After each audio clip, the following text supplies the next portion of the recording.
안녕하세요. 사연에 빠지다의 DJ 민영입니다. 오늘 사연자님은 피보다 진한 관계도 있다는 걸 새삼 깨닫게 됐다는데요. 과연 어떤 사연인지 들어보시겠습니다. 오늘도 두 가지 사연 준비되어 있는데요. 끝까지 들어주실 거죠? 그럼 바로 시작할게요. 구독과 좋아요 잊지 말고 꾹 눌러주세요.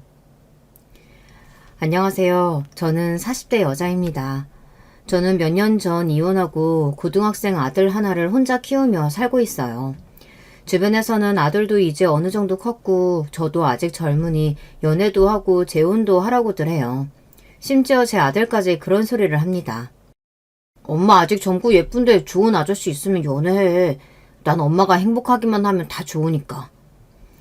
제가 결혼 생활 내내 남편이랑 지지고 볶고 살면서 이혼하는 모습까지 다 보고 자라 그런지 아들 녀석이 또래보다 의젓해요. 철도 빨리 들었고요.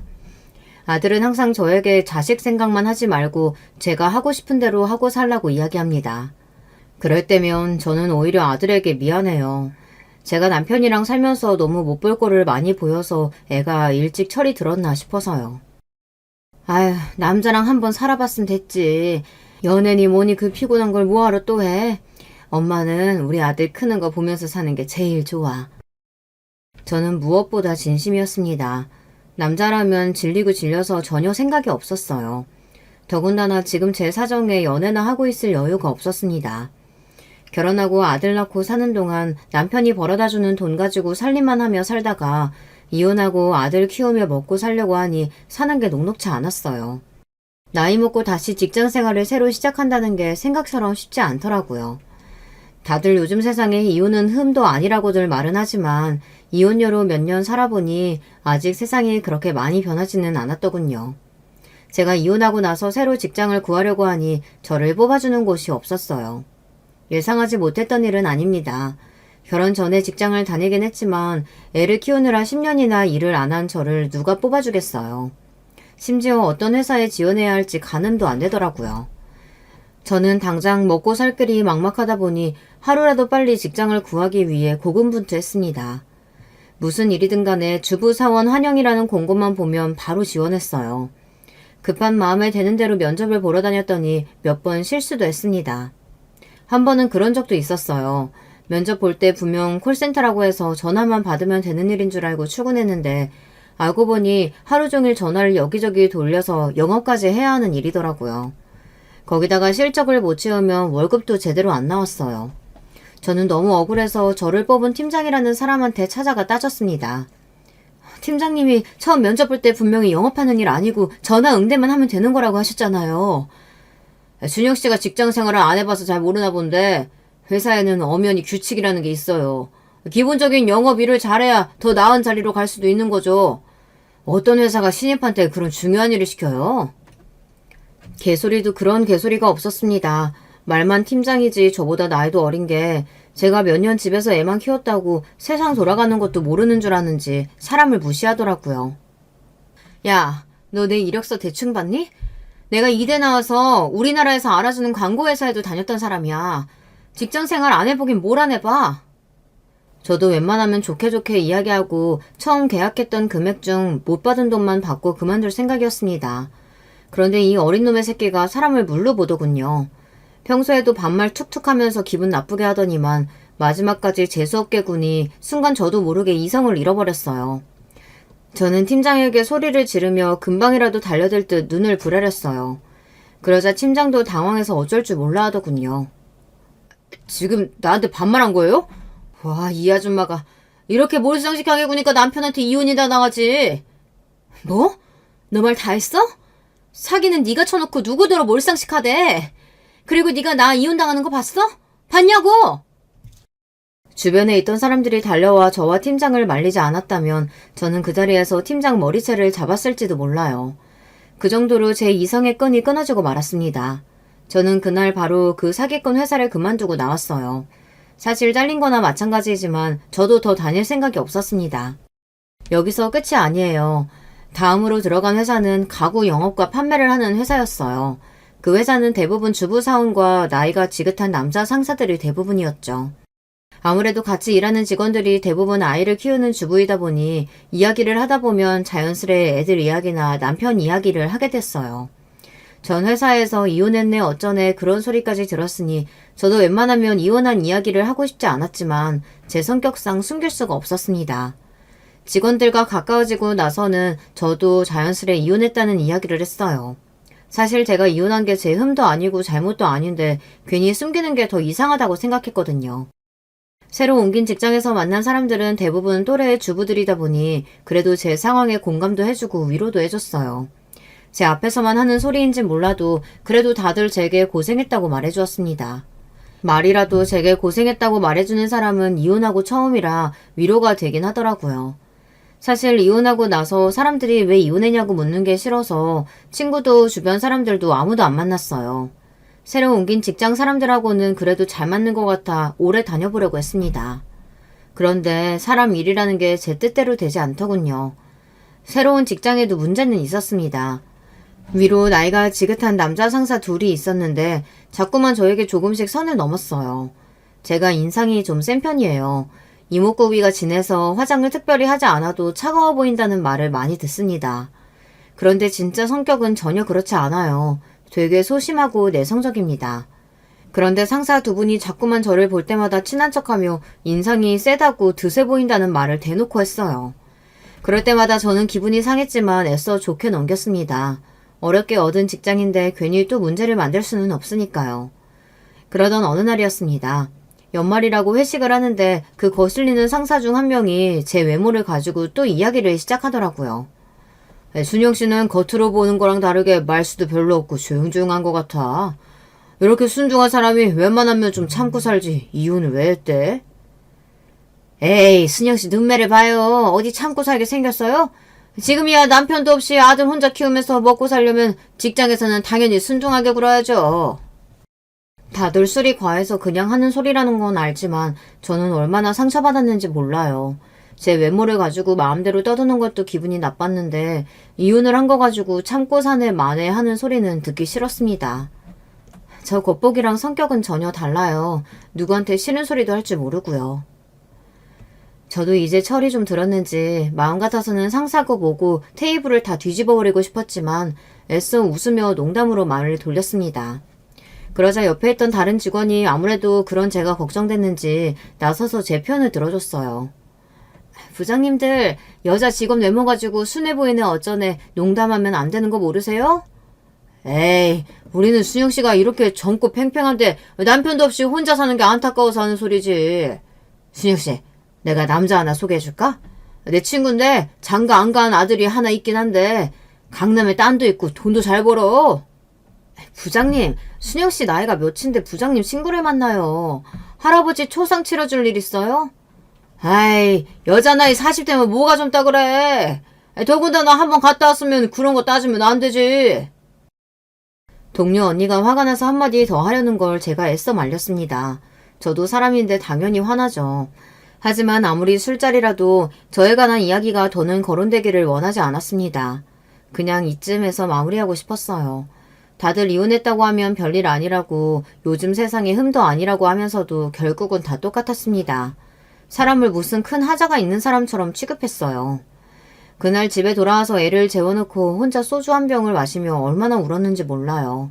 내가 어떤 마음으로 남편과 이혼하고 아들을 데리고 나왔는지 아무것도 모르는 사람에게 그런 멸시와 무시를 받으며 거지 같은 소리를 들었다는 게 너무 화가 나고 속상했어요. 결혼 전까지만 해도 저는 집안의 자랑이었습니다. 중고등학교 때는 반에서 1등도 심심찮게 하고 친구들 사이에서도 인기가 좋아서 반장, 부반장도 매년 했어요. 평생 부모님 속이라고는 썩여본 적 없는 착한 딸이었습니다. 그랬던 제가 이런 취급이나 당하며 사는 걸 보면 부모님이 얼마나 속상해하실까 싶어 더 서러웠습니다. 그리고 전 남편이 죽일 듯 원망스러웠어요. 이혼하고 나서도 전 남편만 생각하면 이가 부득부득 갈리고 미웠지만 아들을 생각해서라도 애써 전 남편에 대한 기억은 잊고 살려고 노력했습니다. 그런데 이혼과 동시에 이런 일들이 자꾸만 생기니 남편에 대한 원망을 지울 수가 없더군요. 남편은 제가 다니던 직장 상사의 소개로 만났어요. 당시에 저는 대학을 졸업하고 이제 갓 사회생활을 시작한 새내기였습니다. 남편은 아버지께서 하시는 회사에서 일을 배우고 있다고 했죠. 남편의 첫인상은 서글서글 좋아 보였어요. 매일 또래 남자들만 보다 연상이랑 만나다 보니 하나부터 열까지 다 챙겨주고 굉장히 자상하더라고요. 저보다 연상이라 그런지 어른스러워 보이기도 했고요. 그렇게 저와 남편은 1년 가까이 연애하고 결혼했습니다. 여기까지 들으면 굉장히 순탄하게 결혼한 것처럼 보이지만 사실 결혼까지 하는데 우여곡절이 좀 있었어요. 사실 처음 결혼하겠다고 마음먹었을 때 예비 시부모님께 인사를 하고 와서 이 사람과 결혼하는 게 맞나 고민이 됐습니다. 예비 시아버지를 만났는데 남편에게 듣던 것보다 무서워도 너무 무서워서 집안 분위기가 너무 살벌하더라고요. 시아버지께서 작은 단축 공장으로 시작한 사업이 커져 동남아시아 쪽에 공장까지 있을 정도로 크게 의류 사업을 하시는데 자수성가하신 분이라 그런지 사업에 대한 열정이 대단하셨습니다. 남편은 장남이에요. 아래로 남동생이 둘 있습니다. 형제 셋 모두 시아버지 회사에서 일하는데 시아버지께서 아들들에게 굉장히 엄하게 하시나 보더라고요. 아직 회사를 물려줄 후계자를 정하지 않으셨다면서 아들 셋을 경쟁시키셨어요. 당신의 반이라도 따라오는 자식에게 회사를 물려주겠다고 어릴 적부터 입이 마르게 이야기하셨대요. 그러다 보니 남편은 시아버지 눈치를 엄청 봤어요. 저랑 연애할 때 데이트를 하다가도 시아버지께서 회사로 소집하면 곧장 회사로 달려가고는 했습니다. 연애할 때부터 남편이 시아버지라면 벌벌 떠는 모습을 봐서 그런지 저는 처음 인사드리러 갈 때부터 굉장히 겁이 났어요. 남편을 위해서라도 제가 시아버지에게 이쁨을 받으면 좋으니까요. 남편도 인사 가기 전에 저에게 귀에 딱지가 앉을 정도로 이야기했습니다. 우리 아버지는 다른 보통 아버지하고는 달라. 자식도 능력에 따라 비교하고 마음에 안 들면 바로 내친다니까. 자기가 좀 힘들어도 비유 잘 맞춰줘야 돼. 그래야 우리 둘 다 사는 거야. 남편은 저에게 항상 인생의 동반자라고 했습니다. 본인이 잘 돼야 제 인생도 편해지는 거라고요. 그때까지만 해도 저는 아무리 시아버지가 엄하다고 해도 당신이 낳은 자식인데 그렇게 매몰차게 하실까 싶었어요. 그런데 막상 시아버지를 직접 만나고 나니 제가 잘못 생각해도 한참을 잘못 생각했다는 걸 알겠더군요. 시아버지는 아버지가 아니라 직장 상사 같은 느낌이었어요. 제가 처음 인사드리러 갔을 때도 며느리로서 인사하러 간 게 아니라 마치 회사 면접을 보러 간 자리 같았습니다. 이대 나와서 삼성 광고회사 다니고 있다고? 광고 쪽으로는 나보다 전문가일 테니 우리 회사 마케팅에 대해 어떻게 생각하는지 한번 이야기해보게. 사실 이름만 들어봤지 남편의 회사가 정확하게 뭘 하는 회사인지도 잘 모르는 상태로 갔는데 시아버지께서 갑자기 면접 시험 같은 질문을 하시니 저도 당황했습니다. 저는 질문도 질문이었지만 시아버지의 날카로운 눈빛에 바짝 얼어서 한마디도 하지 못했습니다. 그러자 순식간에 시아버지의 표정은 차갑게 식어버렸어요. 학벌도 좋고 직장도 탄탄하다고 하도 자랑하길래 기대했더니만 이대 나와도 별거 없구만. 자고로 집안에는 여자가 잘 들어와야 하는 건데. 에휴. 저는 살면서 그런 대접은 처음 받아봤습니다. 시아버지는 저를 바로 앞에다가 두고 별거 없다며 혀를 끌끌 차셨어요. 저는 지금까지 살면서 평생을 모범생으로 살았기 때문에 어른들에게 이쁨 받는 거야 일도 아니었습니다.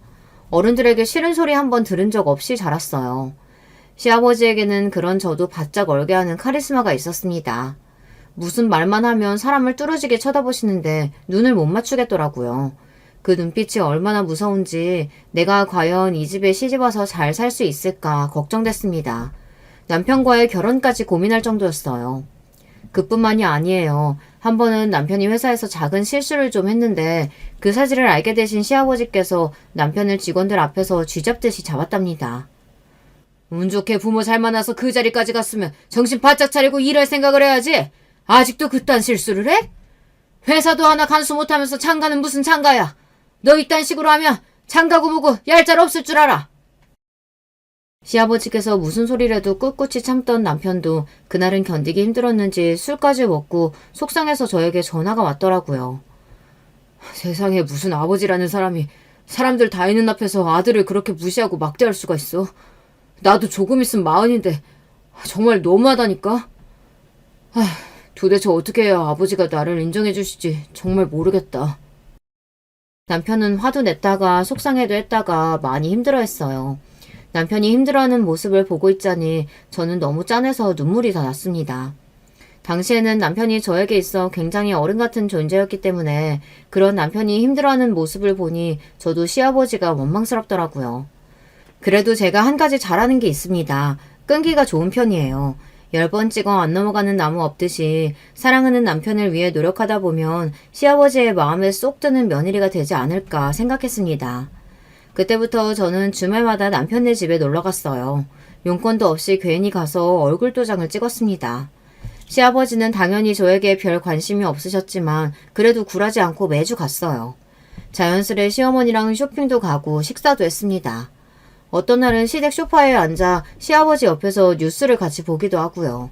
물론 시댁에 갈 때마다 시아버지가 무섭기도 하고 눈치가 보이기도 했지만 이렇게라도 자주 얼굴을 보다 보면 자연스레 정이 생기지 않을까 싶은 마음에 포기하지 않고 3달 넘게 시댁에 갔어요. 다행히도 제 작전이 통했는지 3달 정도 매주 왔다 갔다 하며 알짱거리니 어느 순간 시아버지께서 슬쩍 제게 말을 걸어주시더군요. 내 아들놈이지만 돈이 저 녀석 여자라면 사족을 못 쓰는 놈이야. 너는 그거 알고도 내 아들이랑 결혼하려는 거냐? 시아버지께서 저더러 저런 놈이 뭐가 좋다고 주말마다 쉬지도 않고 여기까지 오냐고 하셨어요. 그러면서 하시는 말씀이 당신네 집안 핏줄이 대대로 여자를 좋아하는데 첫째인 제 남편이 제일 많이 그 핏줄을 닮았답니다. 저더러 남편이 분명 여자 문제로 속 썩일 놈이니 다시 신중하게 생각해보라고 하셨어요. 순간 저는 당황해서 뭐라고 대답해야 할지 몰라 우물쭈물했습니다. 그런데 그 순간 저도 모르게 갑자기 웃음이 터졌어요. 바로 그 전까지만 해도 제가 왔다 갔다 해도 전혀 관심도 없으시더니 몇 달 얼굴 좀 봤다고 저에게 은근슬쩍 농담을 거시는 게 좋은 신호 같았거든요. 남자가 여자 좋아하는 게 잘못된 건가요? 저도 남자 많이 좋아해요. 그 순간 어디서 그런 용기가 났는지 모르겠습니다. 워낙 집안 분위기가 딱딱하고 조용하다 보니 저도 모르게 긴장해서 애써 농담이라고 한 소리였어요. 그런데 다행인 건 시아버지의 반응이 나쁘지 않았다는 겁니다. 아이씨고 천생연분이 따로 없구만. 네가 생긴 것만큼이나 성격도 시원시원하구나. 그 정도면 됐다. 철딱서니 없는 내 아들놈 잡고 살만 하겠어. 그 전까지는 저를 발밑에 떼만도 못하게 쳐다보시던 분이 그날 이후로는 저를 바라보시는 눈빛이 달라졌어요. 이런 표현이 맞는지 모르겠지만 저를 좀 귀여워하시는 것 같았어요. 그날 이후 시아버지께서는 저와 남편을 불러 서둘러 결혼 준비를 하라고 하셨어요. 남편은 저에게 어떻게 시아버지를 구워 삶은 거냐 연신 물었지만 사실 저도 제가 어떻게 결혼 허락을 받은 건지 가늠이 되지 않았습니다. 그냥 제가 좀 운이 좋았다 싶어요. 아니면 어린애가 너무 생각 없이 매일 집에 드나드니 그 모습이 좋게 보였나 싶기도 하고요. 그렇게 저와 남편은 결혼하게 됐습니다. 결혼하고 딱 1년은 행복했어요. 그때까지만 해도 남편은 유쾌하고 좋은 사람이었거든요. 저한테도 잘하고 친정 부모님께도 자상하게 잘했습니다. 그런데 결혼한 지 1년 정도 됐을 때부터 남편이 뭔가 이상하게 굴었어요. 왜 여자의 촉이라는 게 있잖아요. 결혼 전에는 회사밖에 모르던 사람이 툭하면 친구들을 만난다면서 늦게 들어오기 시작하더라고요. 도대체 친구들하고 뭘 하고 다니는지 술도 안 먹으면서 늦게 들어왔어요. 당시에 저도 아들을 임신해서 일을 그만둔 상태라 매일 혼자 집에 있었어요. 그러다 보니 남편이 퇴근하고 들어오기만을 기다리고 있었어요. 너무 외로워서요. 나 보고 싶은 영화 있는데 이번 주 주말에 같이 보러 갈래? 이제 아기 나오면 둘이 데이트도 많이 못할 텐데 애 나오기 전에 미리 데이트 많이 해둬야지. 내가 말 안 했나? 나 이번 주에 회사 후배들하고 골프 약속 있어. 남편은 지난주에도 지지난주에도 주말마다 친구들을 만나러 갔습니다. 저는 매일 임신한 몸으로 집에서 혼자 집안일만 하고 있는데 남편은 한 달에 한 번도 저와 함께 시간을 가져주지 않는다는 게 너무 서운했어요. 당신은 매일 집에만 있는 내가 안쓰럽지도 않아? 임신해서 몸도 무겁고 간신히 이제 입도 끝나서 당신이랑 시간 좀 보내려고 하는 건데 어쩜 당신은 나한테 이렇게 관심이 없어? 남편에게 서운한 게 많았지만 나름 참았습니다. 언제나 자식들에게 엄한 시아버지 밑에서 회사 생활을 한다는 게 쉽지 않을 것 같아 웬만하면 집에서는 잔소리를 안 하려고 했는데 제가 너무 외롭고 힘들다 보니 저도 모르게 서운한 마음이 튀어나오더라고요. 여보, 내가 결혼 전에 분명히 말했잖아. 우리 아버지 사업 온전히 내가 다 물려받으려면 회사 직원들의 신임을 받아야 한다고. 이게 다 우리 미래를 위해서 하는 일이니까 당신이 이해해줘야 돼. 남편은 절대 제 생각을 하지 않는 게 아니랍니다. 본인도 매일 저랑만 있고 싶대요. 하지만 시아버지께서 쉽사리 회사를 물려줄 뿐이 아니기에 지금이 가장 중요한 시기래요. 저에게 조금만 더 기다려달라고 했습니다. 회사만 물려받으면 하루 종일 제 옆에 있겠다고요. 그 말을 믿을 수밖에 없는 게 남편이 평상시에는 저에게 굉장히 잘했어요. 본인이 제 옆에 있어주지 못하는 만큼 저와 아들에게 다른 부분에 있어서는 부족함 없이 잘해줬습니다. 임신해서 몸이 무거운 저를 위해 제가 병원을 가거나 친정에 갈 때마다 택시를 불러줬고 먹고 싶은 게 있으면 언제든지 구해서 퇴근길에 들어왔어요. 거기다가 한 번도 경제적인 부분에 있어서 신경을 쓰게 한 적이 없습니다. 제가 말하지 않아도 저에게 주는 생활비는 물론이고 친정의 용돈까지 부족함 없이 보냈어요. 물론 일이 워낙 바쁘다 보니 저와 아들 곁에 있어주지는 않았지만 그래도 이게 다 미래를 위한 일이라고 생각하며 저도 견뎌야 하는 일이라고 생각했습니다. 그러던 어느 날이었습니다. 결혼 10년 만에 생각지도 못한 이야기를 듣고야 말았어요. 저희 시댁은 한 달에 한 번 가족이 모두가 모여 식사를 하는 날이 있습니다. 삼형제 모두 일도 많고 사이도 썩 좋지 않으니 자주 볼 일은 없었지만 시아버지께서 그래도 가족끼리 한 달에 한 번은 모여서 식사하는 자리를 가져야 한다고 해서 몇 년 전부터 이어지고 있는 전통이에요. 사실 다들 만나도 일 이야기만 하고 재미도 없지만 제가 보기엔 시아버지는 좋아하시는 것 같았어요. 워낙 그런 티를 내지 않으시는 분이니 말은 안 하시지만 그날만큼은 오랜만에 며느리들도 만나고 손주 손녀들도 만나니 많이 웃으시더라고요. 특히나 시아버지는 저와 저희 아들을 제일 예뻐하셨어요. 제 입으로 이런 이야기하기 부끄럽지만 사실 며느리 셋 중에 아들은 저만 낳았습니다. 둘째 동서는 딸 둘에 막내 동서는 딸 하나예요. 물론 요즘 세상에 딸이고 아들이고 중요하지 않지만 저희 시아버지에게는 중요한 일입니다. 머릿속에 온통 회사 생각밖에 없으신 분이다 보니 이 회사를 대대손손 물려주고 싶어 하시거든요. 동서들 앞이라 대놓고 말씀은 안 하시지만 은연중에 티를 내세요. 우리 큰손주 귀 좀 봐라. 역시 큰일 날 놈이라 그런지 나를 닮아 아주 부처님기가 따로 없다. 우리 애들도 아버님 닮아서 귀가 얼마나 큰데요. 보세요. 요즘은 남자애들보다 여자애들이 머리도 좋고 씩씩하다니까요. 막내 동서야 나이도 어리고 애도 어려서 가족들끼리 모였을 때 잘 끼어들지 못했지만 둘째 동서는 달랐어요. 결혼도 저와 비슷한 시기에 했고 애들도 우리 아들이랑 또래다 보니 은근슬쩍 저와 우리 아들을 견제했어요. 시아버지의 눈에 들려고 애교도 피우고 여우짓도 했지만 시아버지 같은 분에게 그런 여우짓이 통할 리가 없었죠. 그래, 우리 집 귀한 소녀들은 머리도 좋고 씩씩하니까 곱게 자라서 좋은 집에 시집 가야지. 이 할아비가 좋은 혼처 알아봐 줄 테니 걱정하지 마라. 이제 초등학교에 다니는 애들 혼처까지 이야기하며 시아버지는 말을 돌렸습니다. 시아버지께서는 손녀보다는 손주에게 사업을 물려주는 게 옳은 일이라고 생각하세요. 저는 진작 시아버지의 생각을 알고 있었던 게 제가 결혼하고 아들을 낳았을 때 시아버지가 얼마나 좋아하시는지 저에게 고급 세단을 선물해 주셨어요. 내가 너 처음 봤을 때부터 마음에 들었다. 역시 예쁜 며느리가 예쁜 짓만 하는구나. 아들 하나 낳은 김에 둘째도 하나 더 낳아. 둘째도 아들이면 내가 네 이름으로 아파트도 하나 사줄 테니까. 워낙 냉철하고 말도 딱딱하게 하시는 분이라 별 기대 안 하고 있었는데 시아버지께서 우리 아들이 태어났을 때는 얼굴에 웃음꽃이 피어서 저에게 예쁘다고까지 칭찬하셨어요. 그 전에는 제가 아무리 잘해도 그런 소리 하지 않으시더니 확실히 손주는 다른가 보더라고요. 시아버지는 한 달에 한 번 식사하는 자리도 중요하게 생각하셨지만 안부 전화도 굉장히 중요하게 생각하셨어요. 저는 어릴 때 할머니, 할아버지께서 돌아가시기 전까지 함께 살았기에 어른들을 어려워하지 않습니다. 부모님보다 할머니, 할아버지와 보내는 시간이 더 많았기 때문에 어르신들이 뭘 좋아하시는지 잘 알아요. 그런 저의 집안 환경이 결혼하고 나서는 꽤 도움이 됐습니다.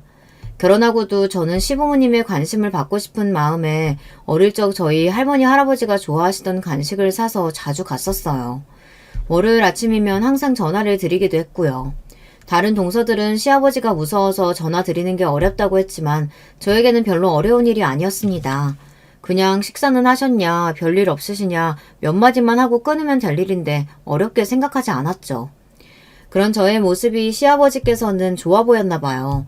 저는 제 성격대로 한 것뿐인데 한 번은 시어머니께서 제 손을 꼭 잡아주시며 고맙다고 하시더라고요. 우리 집에 딸이 없어서 네 시아버지가 항상 아쉬워했는데 그네 네가 들어오고 나서는 우리도 딸이 생긴 것 같고 좋다. 그 무뚝뚝한 사람이 네가 사왔다고 하면 그 싫어하는 단 음식도 자기 손으로 가져다 먹어. 말은 안 해도 월요일 아침마다 너한테 전화 안 오나 은근 기다린다니까. 나도 몇십 년 같이 살면서 처음 보는 모습이라 너무 신기해. 우리 큰며느리 없었으면 적적해서 어쩔 뻔했나 싶다. 고맙다 아가야. 시어머니는 평생 까칠한 시아버지 뒷바라지만 하시며 사셔서 그런지 굉장히 인자하고 보살 같으세요. 그런 분이 하시는 말씀이니 처음엔 저도 저 기분 좋으라고 하시는 말씀인가 보다 했습니다. 그러던 중 제 결혼 생활에 점차 금이 가기 시작했습니다. 제가 남편과 대판 싸운 적이 있어요. 아무리 일이 바빠도 가정에 일이 생기면 가장 노릇은 해야 하는 거잖아요. 결혼 생활 내내 바쁜 남편과 사는 죄로 아들 키우는 일이며 집안일은 모두 다 제가 챙겼어요.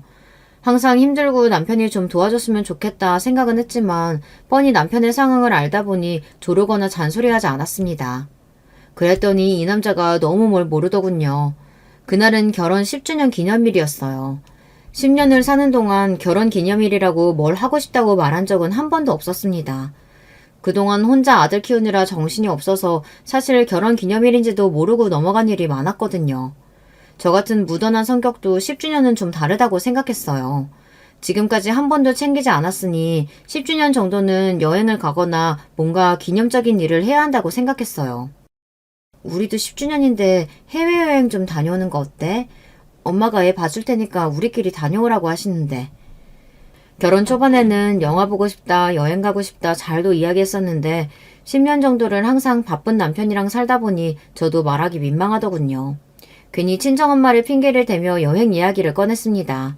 그런데 남편의 반응이 평소와 좀 달랐어요.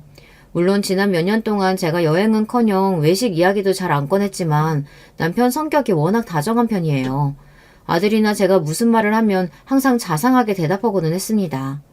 그런데 그날은 회사에서 무슨 일이 있었는지 미간까지 찌푸리며 제게 짜증을 내더군요. 내가 여름에 휴가도 잘 못 가는데 결혼기념일이 대수라고 여행을 갈 수가 있겠어? 아버지 성격 뻔히 한 사람이 왜 그래? 저도 고민 끝에 어렵게 한 이야기인데 곧바로 저런 반응을 보이니 순간 기분이 팍 상하더군요. 당신 휴가도 못 갈 정도로 바쁜 거 알지. 근데 당신이 바쁜 만큼 나도 지난 10년 동안 정신없이 바쁘게 살았어. 그냥 기념일도 아니고 명색이 결혼 10주년인데 말을 꼭 그렇게 해야 돼? 빈말이라도 좋다고 일정 알아보겠다고 하면 안 돼? 이래서 사람이 참고 살면 안 된다고 하나 봐요. 저 나름대로 10년 동안 쿨한 척하며 참고 있었던 겁니다. 정말 괜찮았던 건 아니에요. 남편 입에서 결혼 기념일이 대수냐는 소리를 하는데 눈물까지 울컥하면서 너무 화가 나더라고요. 당신 말대로 10년을 같이 살았는데 아직도 그런 빈말이기도 해? 나라고 처자식이랑 놀고 싶지 않겠어? 나이 먹을 만큼 먹어서 철없는 마누라처럼 왜 이래? 남편의 냉정한 말에 저는 말문이 턱하고 막히고 말았습니다. 인정하고 싶지 않지만 남편 말이 맞는 것 같았어요. 제가 철이 없기는 없나 봐요. 사실 시아버지께서 싫어하시는 게 한 가지 있습니다. 자식이고 며느리고 해외여행 다니는 걸 무지하게 싫어하세요. 워낙 평생을 일만 하시면서 악착같이 사셨던 분이라 휴가 가는 것도 여행을 가는 것도 이해를 못하세요. 그런 분이다 보니 멀쩡한 우리나라 두고 비싼 비행기 타고 외국으로 가는 걸 허세고 사치라고 생각하셨습니다. 그러다 보니 결혼하고 지금까지 10년 동안 한 번도 해외에 나가지 못했어요. 동서들도 마찬가지입니다. 사실 저는 여행을 굉장히 좋아해요. 결혼 전에는 유럽 배낭여행도 혼자 다녀올 정도로 좋아했습니다. 그런데 시댁 분위기가 그렇다 보니 눈치를 보느라 갈 수가 없었어요. 그런 상황에 결혼 10주년 핑계라도 대고 다녀오고 싶었는데 역시나 안 되는 일이었던 거죠. 그날 이후 저와 남편은 냉전을 가졌습니다. 전 같으면 그 정도 티격태격한 거 가지고 냉전을 가질 일도 아니었지만 결혼 10주년이라는 게 컸는지 저도 마음에 서운함이 오래가더라고요. 그러던 중 제 인생에서 가장 충격적이었던 사건이 벌어지고 말았습니다. 여자의 촉이라는 건 참 이상해요. 10년을 살면서 한 번도 남편의 핸드폰을 본 적이 없었는데 그날따라 샤워하러 들어간 남편이 거실에 핸드폰을 두고 갔는데 전화가 오는지 계속 깜빡이면서 울리더라고요. 저는 신경이 쓰였습니다. 한 번도 아니고 서너 번 전화가 울리더라고요. 저는 무슨 일이 있나 싶어 남편의 핸드폰을 들어서 확인했습니다.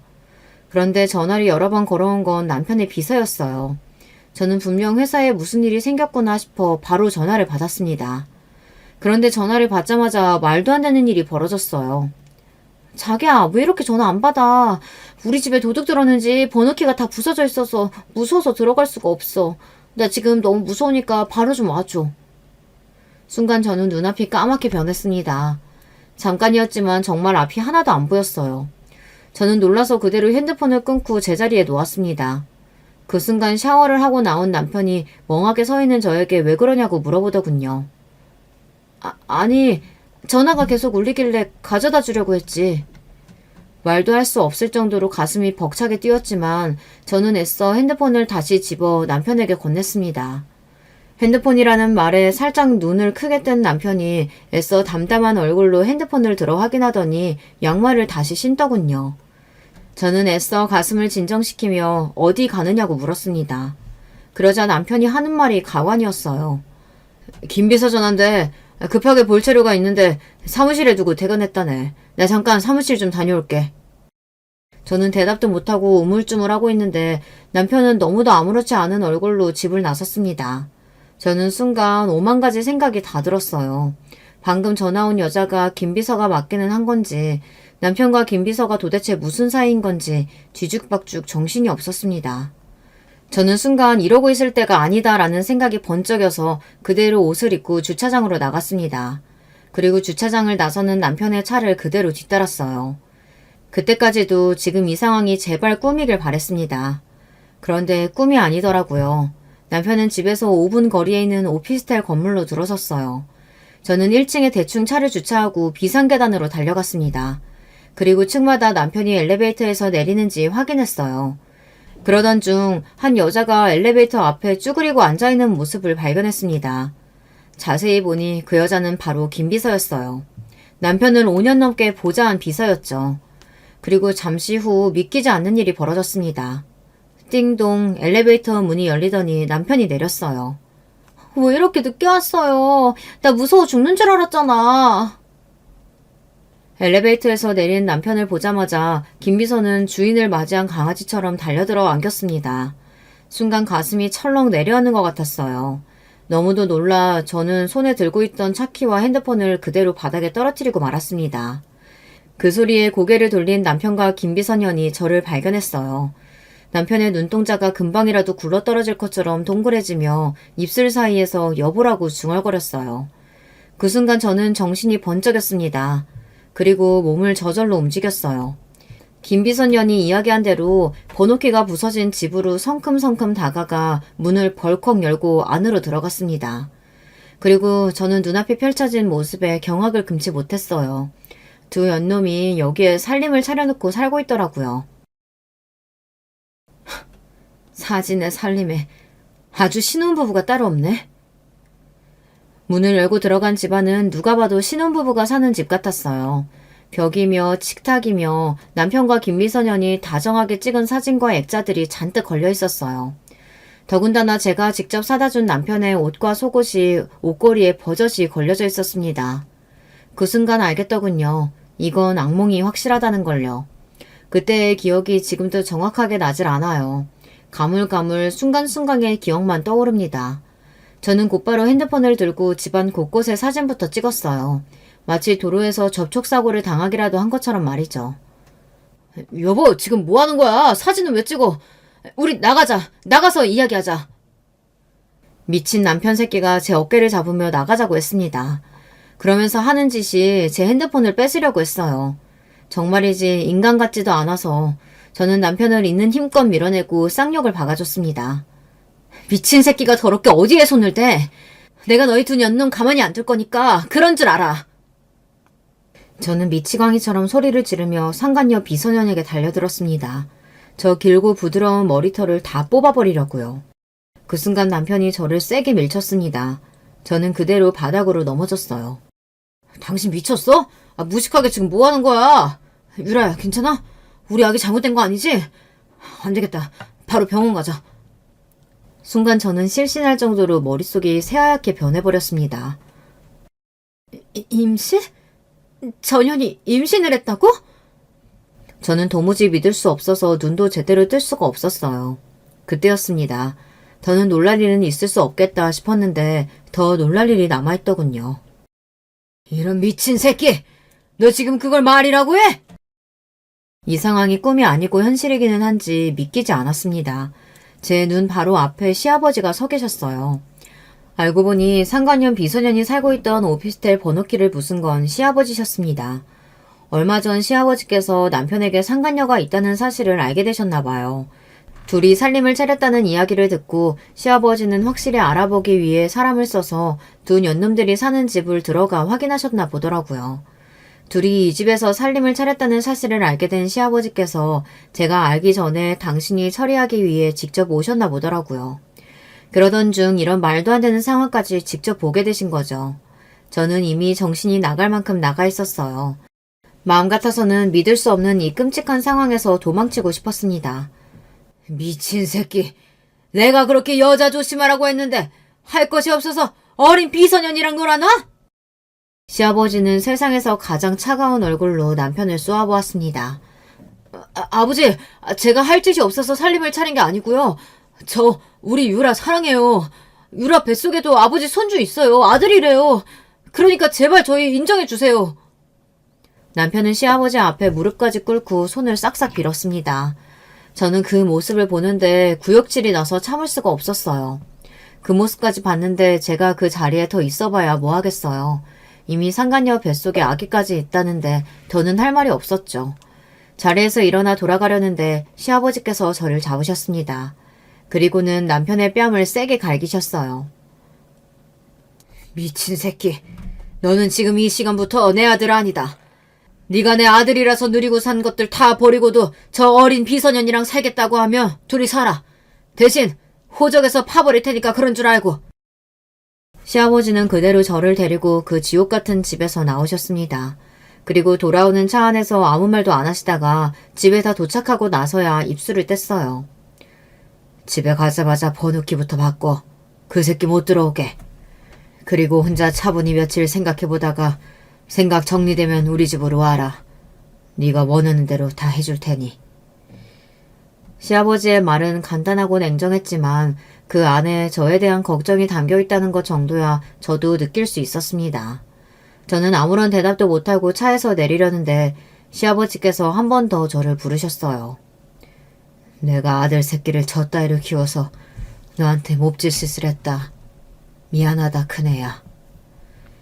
뒤를 돌아볼 수 없었지만 시아버지의 목소리가 가늘하게 떨리고 있다는 것 정도는 저에게도 그대로 느껴졌습니다. 저는 시아버지 말씀대로 했어요. 집에 돌아가자마자 번호키 비밀번호부터 바꾸고 그대로 아들 방에 들어가 아들을 꼭 안고 잠들었습니다.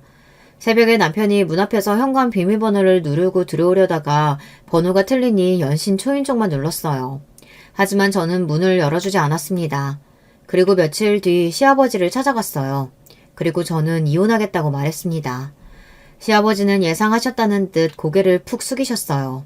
그리고 곧바로 어디론가 전화를 했습니다. 잠시 후 시아버지의 담당 변호사가 도착했어요. 그리고 제가 남편과 이혼하게 되면 받을 수 있는 위자료와 양육비에 대해서 설명했습니다. 양육비는 물론이고 네가 소송하면 상간녀나 네 남편한테 위자료도 받을 수 있을 거다. 필요하면 내가 변호사도 소개해주마. 세상에 이런 시아버지가 또 있을까요?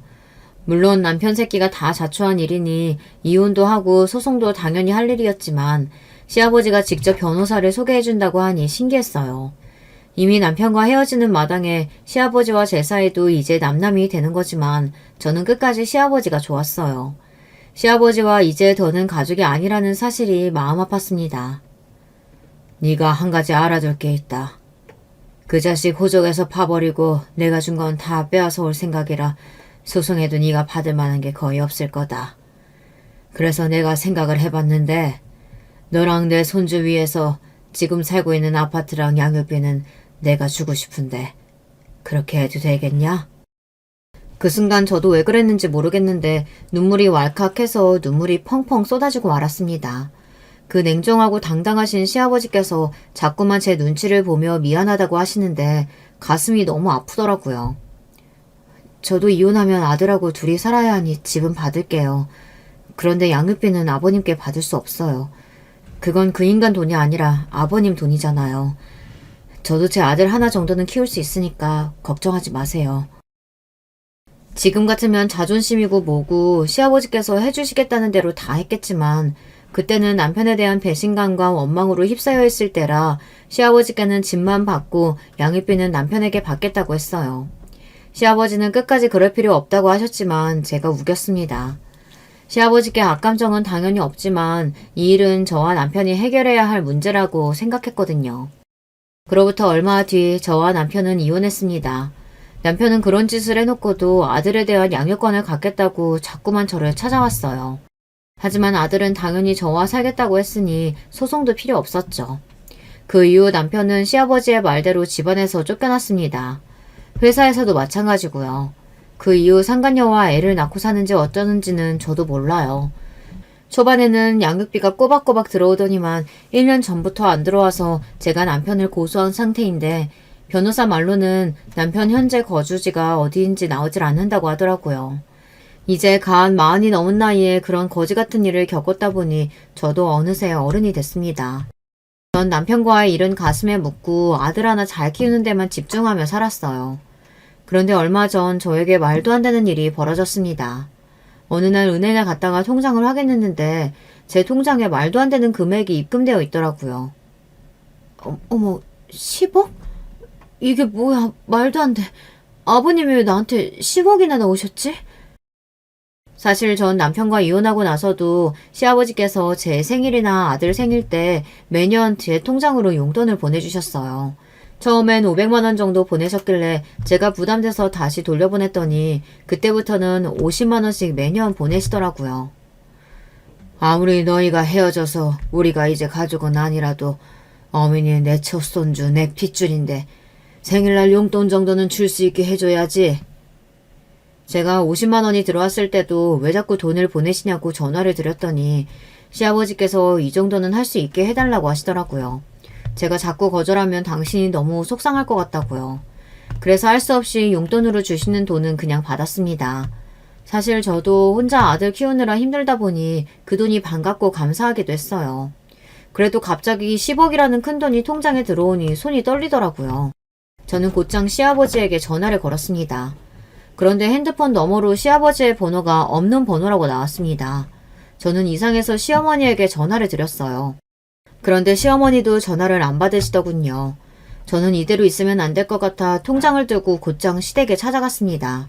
돈을 돌려드리려고요. 그런데 시댁에 도착한 저는 충격적인 이야기를 듣고야 말았습니다. 알고 보니 시아버지께서 한 달 전에 돌아가셨대요. 저는 너무 놀라서 그 자리에 주저앉고 말았습니다. 너 이혼하고 나서 그 양반 췌장암 판정 받았어. 처음 판정 받았을 땐 촉이라 금방 고칠 수 있다고 했는데 몇 년 동안 여기저기 계속 전이가 돼서 3년 넘게 병원에만 있다가 얼마 전에 쇼크 와서 가버렸다. 저는 시어머니의 이야기에 너무 놀라서 말을 이을 수가 없었습니다. 그리고 이렇게 말 한마디 없이 가버린 시아버지가 너무 원망스러웠어요. 매년 생일 때마다 자꾸 용돈을 보내셔서 제가 몇 번이나 연락을 드렸는데 그때마다 저한테 아픈 데도 없고 건강하다고 하셨어요. 근데 췌장암이라니. 그랬습니다.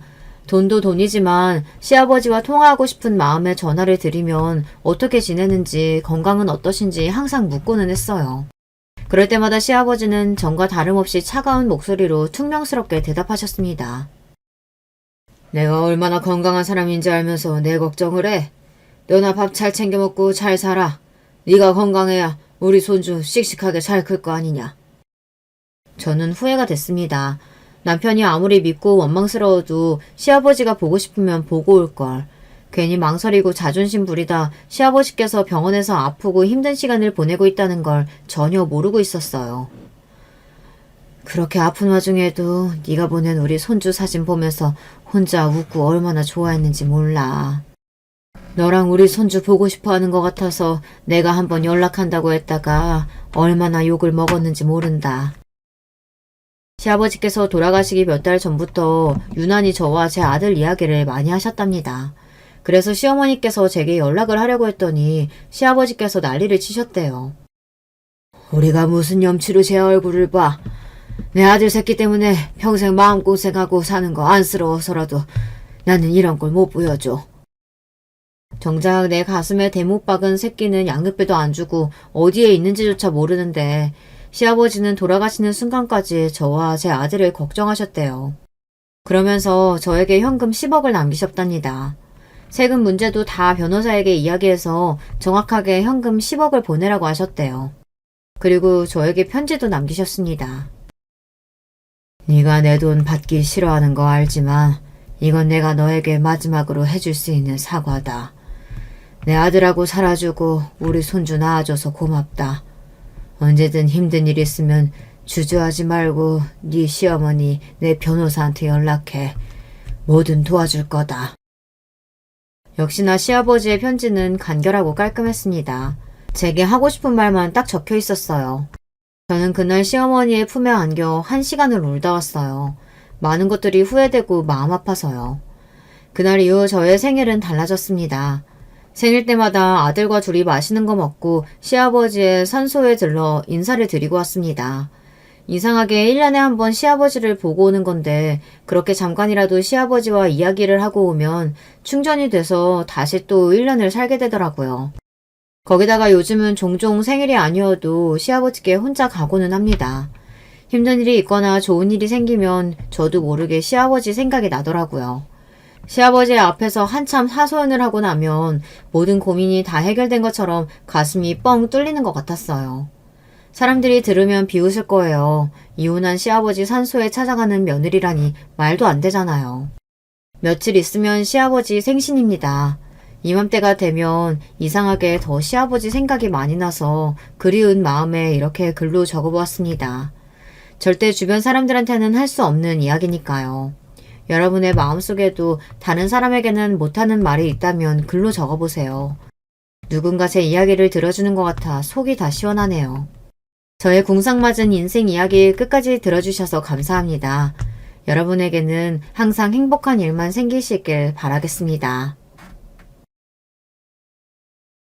여러분, 두 번째 사연 시작하기 전에 좋아요, 구독 꼭 눌러주실 거죠? 그럼 두 번째 사연 바로 시작합니다. 안녕하세요, 여러분. 오늘은 제 사연을 제보해 보려고 해요. 저는 서울 사는 30대 후반 여자입니다. 평소에 집에 있을 때 집안일을 하며 사연 듣는 게 제 취미인데요. 오늘은 저한테 일어났던 일에 관해 소개하려고 해요. 저만 알고 있기 아쉬워서 제보하게 됐습니다. 여러분은 혹시 어렸을 때 주위에 엄마 없던 친구가 있었나요? 저는 바로 제가 엄마 없이 자란 경우예요. 엄마가 집을 나가거나 이혼한 건 아니고요. 제가 유치원 때 병에 걸려 돌아가셨어요. 엄마를 너무 사랑했던 아빠는 엄마가 하늘로 간 후 재혼하지 않고 혼자 저를 키우셨습니다. 아빠는 저를 엄마의 분신으로 생각했대요. 그래서 항상 최선을 다하려고 하셨죠. 요즘 말로 하면 딸바보라는 말 아시죠? 우리 아빠가 바로 딸바보랍니다. 그런데 남자 혼자 여자아이를 키운다는 건 절대 쉽지 않은 일이었죠. 엄마 없대요. 엄마 없대요. 나는 엄마 있는데. 수연이 너 엄마 없지? 우리 엄마 하늘에서 나 보고 있다고 우리 아빠가 그랬어. 어쨌든 지금은 없잖아. 우리 엄마가 너 엄마 없다고 너랑 놀지 말랬어. 어릴 땐 놀림도 많이 받곤 했어요. 지금은 모르겠는데 저 어릴 땐 엄마가 없다는 게 놀림의 대상이었죠. 그래서 참 많이 울기도 울었습니다. 대놓고 제가 엄마 없는 티가 난다며 저와 놀지 말라고 했던 학부모도 많았어요. 어린 마음에 상처를 참 많이 받았습니다. 그런데 제가 집에 가서 슬퍼하면 아빠가 슬퍼하니까 티를 내진 않았어요. 어렸던 저한테도 아빠는 참 안쓰러웠거든요. 친할머니가 혼자 저를 키우는 아빠가 안타까웠는지 종종 우리 집에 들리시곤 했죠. 수연아, 엄마 없는 게 부끄러운 일 아니야. 네 아빠가 너한테 최선 다하는 거 봐라. 할미는 저렇게 하래도 못해. 할머니 말대로 아빤 제게 할 수 있는 최선을 다하셨어요. 다행히 아빠는 대기업에 다니셔서 돈이 아주 부족하진 않았습니다. 하지만 저를 돌보는 섬세함은 아무래도 엄마가 없으니 부족했어요. 할머니가 집에 자주 오셔도 엄마의 손길은 따라갈 수 없더라고요. 그래서 학창시절엔 소위 왕따를 당하기도 했습니다. 워낙 엄마가 없다고 놀리던 친구가 많아 어릴 땐 소심했거든요. 또래 친구들과 어울리지도 않고 혼자 있는 시간이 많았어요. 그러다 보니 중학생이 되어서도 자발적으로 혼자 다니게 됐습니다. 제가 워낙 벽을 치니 제게 다가오는 친구도 없었고요. 그때 제 인생에 은인이 나타나게 됐는데요. 바로 중학교 2학년 때 담임 선생님이세요. 제가 지금 교사로 재직 중인데 그 꿈을 가지게 해준 당사자분이랍니다. 수연아, 혹시 짝 같이 하고 싶은 친구 있어? 있으면 선생님한테 얘기해줘. 선생님은 혼자 있는 저를 많이 신경 써주셨어요. 저는 선생님 덕분에 그래도 성격이 조금은 밝아졌습니다. 그리고 그런 선생님을 보고 교사의 꿈을 가지게 됐죠. 그렇게 고등학교에 진학해서는 공부를 열심히 했어요. 제가 성적이 좋게 나오니까 아빠도 많이 뿌듯해 하셨죠. 하늘에서 엄마가 우리 수연이 공부하는 거 보면 뿌듯해 하실 거야. 아빠도 우리 수연이 자랑스러워. 저는 마침내 우수한 성적으로 고등학교를 졸업했습니다. 그리고 서울에 있는 사범대에 합격해서 다니게 됐어요. 그런데 이런 기쁨은 오래가지 않았습니다. 아빠가 다니던 회사가 갑자기 구조조정을 했거든요. 한순간에 실직한 아빠는 참 우울해하셨어요. 그러면서 집안 경제 사정이 안 좋아지기 시작했습니다. 마침 제가 딱 대학에 가자마자 그러니 너무 힘들었어요. 아빠는 집에서 의기소침해서 나가질 않았죠. 그래서 저는 제가 직접 아르바이트하며 돈을 벌었습니다. 제 과목이 사회였는데 사회는 영어나 수학처럼 학원에서 수요가 많지 않았어요. 그래서 저는 식당이나 카페에서 주로 일하며 돈을 벌었어요. 그러다 지금 남편을 만나게 됐습니다.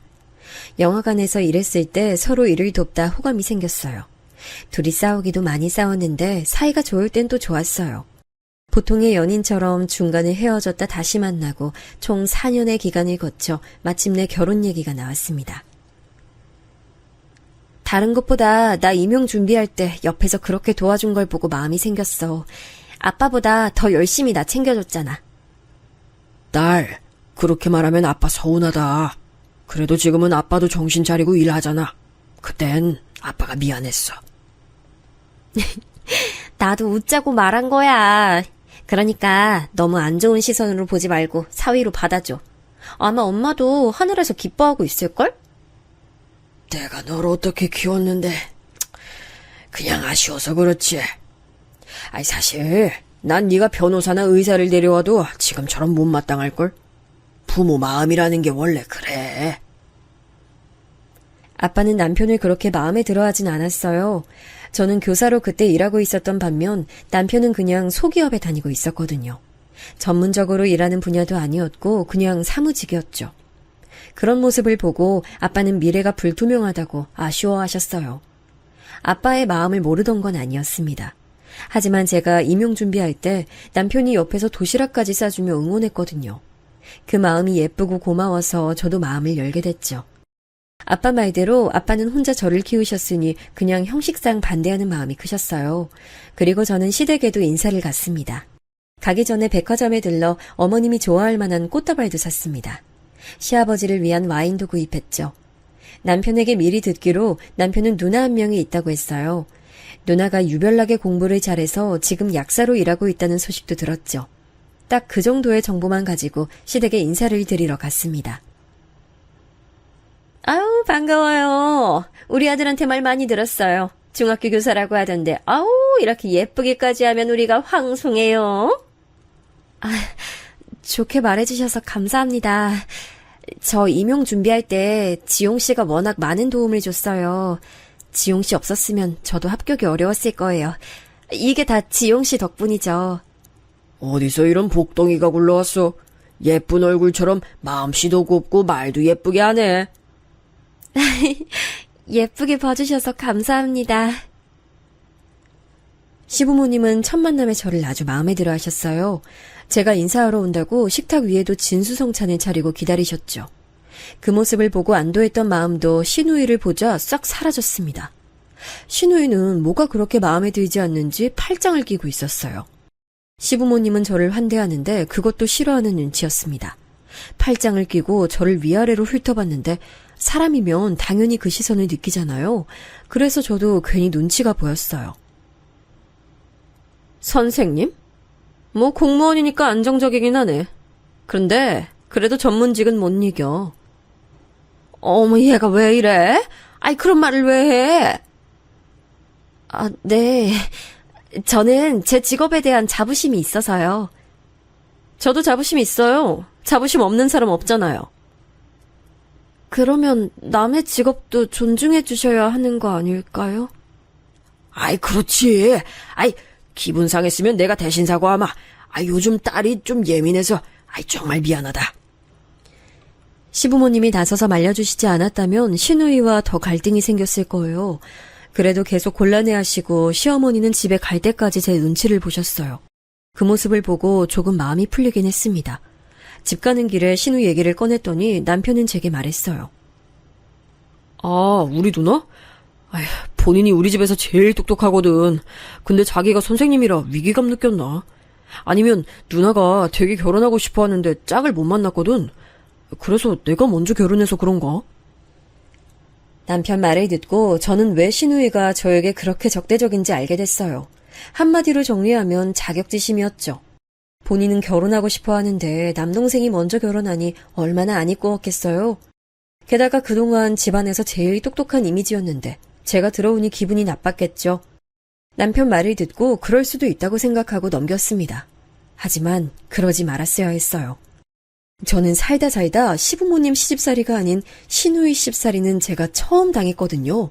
주위 대학 동기들과 동료 선생님들이 시부모님의 시집살이 얘기할 때 저는 해당 사항이 없었어요. 특히 우리 시어머니는 좋게 말하면 되게 무던하시고 나쁘게 말하면 단순하세요. 잘 삐지시긴 하는데 제가 애교 몇 번 부리고 꽃다발 사다 드리면 금방 풀리시죠. 근데 문제는 시누이였습니다. 시누의 행패는 결혼식 날부터 시작됐어요. 결혼식 전에 한복을 맞추러 갔는데 신우는 본인이 한복 말고 원피스를 입고 싶다고 하더라고요. 그러라고 하고 존중했는데 사실 신우가 어떤 원피스를 입는지 아예 제 머릿속엔 생각이 없었어요. 알아서 잘 입을 거라고 혼자 생각했습니다. 결혼하신 분들은 아실 텐데 결혼 전에 신경 쓸 게 정말 많잖아요. 근데 결혼식 당일 저는 깜짝 놀랐습니다. 사실 그날도 정신이 없어서 제대로 밖의 상황을 알지 못했어요. 근데 제 대학 동기가 신부대기실로 들어오더니 머쓱하게 웃으며 말했습니다. 수연아, 나 너는 신호 보고 깜짝 놀랐어. 본인 결혼식인 줄. 왜? 그게 무슨 말이야? 나 종일 여기 있어서 밖의 상황을 몰라. 아니, 무슨 흰색 드레스 같은 원피스를 입었던데? 멀리서 보고 넌 줄 알고 인사할 뻔. 도대체 이게 무슨 상황인가 싶었죠. 일단 진정하고 하객들을 맞았습니다. 그러다 식도중 신우 쪽으로 고개를 돌렸는데 제 눈이 잘못된 줄 알았어요. 신우는 마치 신부처럼 새하얀 원피스를 입고 있었습니다. 디자인이라도 단정하면 모르겠는데 레이스랑 리본이 달린 아주 화려한 원피스였어요. 그런 원피스를 구하라고 해도 구하기 힘들어 보였습니다. 무슨 정신으로 결혼식이 진행됐는지 모르겠습니다. 마지막 순서로 사진을 찍는데 표정 관리가 도저히 되지 않았어요. 나중에 사진을 봤더니 누가 신부인지 모를 정도로 화려한 원피스였죠. 이걸 말을 해야 하나 말아야 하나 참 고민이 많았습니다. 그러다 그냥 우연이겠지 생각하고 넘겼어요. 굳이 결혼하자마자 잡음이 생기는 것도 싫었고요. 그러다 결혼하고 첫 명절에 저는 남편과 처음으로 다퉜습니다. 마침 그때 추석 당일 다음 날이 신우 생일이었어요. 그래서 미리 당일에 찾아뵙고 축하를 했죠. 근데 신우가 갑자기 이런 말을 하더라고요. 내일 생일 기념으로 내가 특별히 강원도 강릉에 펜션 예약했어. 깜짝 선물이라 다들 놀랐지? 우리 지금 출발하면 돼요. 일부러 말 안 했어요. 너무 갑작스럽게 당장 강릉으로 출발하자는 신우의 말에 시부모님과 저 그리고 남편은 다 당황했습니다. 근데 신우는 아무렇지 않게 혼자 신나서 강릉을 가자고 하더라고요. 그날은 명절 당일이었고 전 원래 남편하고 차례만 지내고 우리 집 갈 예정이었거든요. 아빠가 우릴 기다리고 있었으니까요. 근데 신우는 계속 빨리 출발하자고 난리였어요. 형님, 저는 집에서 아빠가 기다리고 계셔서요. 죄송해요. 나중에 다 같이 놀러가요. 오늘은 너무 갑작스러워서 안 되겠어요. 내가 생일이기도 하고 명절이라 어렵게 잡았는데 그냥 같이 가면 안 돼? 아버지 다른 날에 보러 가면 되잖아. 같은 서울인데. 친할머니도 저 보러 지금 집에 와 계세요. 저는 엄마가 안 계셔서 지금 아빠만 집에 계시거든요. 아, 그래도 이거 어렵게 잡은 숙소거든. 아, 너무 아쉬운데. 아, 어차피 같은 서울이면 얼굴 보는 것도 쉽잖아. 다음 주말에 보러 가. 어디 아프신 것도 아니잖아. 다른 날도 아니고 내 생일인데. 아, 난 오히려 좀 올케한테 서운하다. 아유, 미리 말하지 못했으니까 이번엔 세아가 그냥 집으로 가. 어쩔 수 없잖아. 괜찮아. 집에 가. 시어머니가 중재해 주셔서 다행히 남편을 데리고 우리 집에 갈 수 있었어요. 그런데 신우는 우리 부부가 자기 생일 기념 강원도 여행을 가지 않는 게 그렇게 참을 수가 없었나 봐요. 남편과 저한테 번갈아 전화를 하기 시작했습니다. 올케, 여기 진짜 너무 좋아. 강릉인데 바다색이 환상이야. 아, 올케도 왔으면 얼마나 좋았을까? 그래서 아버진 잘 뵀어? 네네, 지금 집에 왔어요. 형님 즐거운 시간 보내세요. 내년엔 꼭 다 같이 여행 가요. 신우는 시도 때도 없이 전화를 걸어 우리 부부를 힘들게 했어요. 오죽하면 아빠가 제게 무슨 일이 있냐고 물으실 정도였죠. 그래서 남편에게 불편함을 내비쳤습니다. 그러다 처음으로 남편과 싸우기도 했죠. 원래 저렇게 형님 생일에 다 같이 놀러 갔어? 그런 줄 알았으면 당신이 나한테 미리 언질 줬으면 됐잖아. 아, 집에 왔어도 마음이 편하질 않네. 나도 전혀 모르고 있었지. 아니, 누나 생일에 모여서 축하는 하는데 이렇게 날 잡아서 놀러 간 건 없었어. 아니, 나도 몰랐는데 왜 자꾸 나한테 짜증을 내는 거야? 그냥 첫 명절인데 형님 기분 상한 것 같아서 나도 기분이 안 좋아. 아니, 우리 아빠까지 지금 눈치 보고 있잖아. 당신은 나 때문에 시부모님이 눈치 보면 좋을 것 같아? 아니, 왜 말을 그런 식으로 해? 나 지금 굉장히 서운해. 여기서 끝나지 않았습니다. 신우 때문에 남편과 싸우는 일이 많아졌어요. 신우는 그냥 일상생활을 하다가도 제게 전화를 많이 걸었어요. 저는 교사라서 수업을 하러 가면 받지 못하잖아요. 그런데 제가 전화를 못 받으면 문자를 남겨서 꼭 전화하길 원했습니다.